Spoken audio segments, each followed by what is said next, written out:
وہ پھر پیچھے آ کے حضور اب کیا رہ گیا ہے؟ فرمایا یہ جو کچھ دیا ہے یہ تو دیا ہے تجھے تے او جن نے دوپٹہ دیتے ہے. کوئی سمجھ آ رہی ہے کہ اگلی بھی جا رہی؟ وہ جس نے دوپٹے میں جوتا باندھ کے دیا تھا وہ معروم رہ جائے. جا کے اپنی زوجہ کو کیا دینا؟ زہرا کا پتر کہتا ہے قیامت کے دن جب حسن جنت میں جائے گا دائیں طرف تو ہوگا بائیں طرف تیری زوجہ کھڑی ہوگی. اب وہ جب پلٹ کے جا رہا تھا اب دین کا دامن بھی بھر گیا دنیا کا دامن بھی بھر گیا.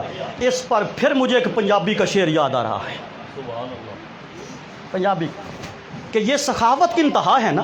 بولیے کہ گل لا کے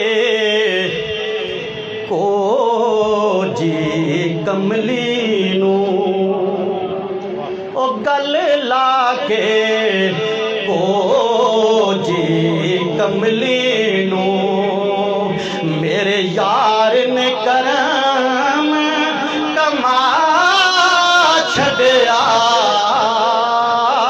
گل لا کے کو جی کملی نو میرے ماہی نے کرم کما چھڈیا سانو منگنا پیا نہیں در در تو ایسا خیر سخی نے پا چھڈیا سانو منگنا پیا نہیں در در تو.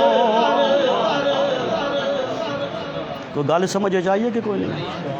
یہ تینوں صفتاں نبی تے نبی دی آل تے ختم تے پھر کلمہ پڑھن والے دی محبت بھی اتھے ختم ہونی چاہیے. اللہ پاک ہم سب کی حاضری کو شرف قبولیت عطا فرمائے.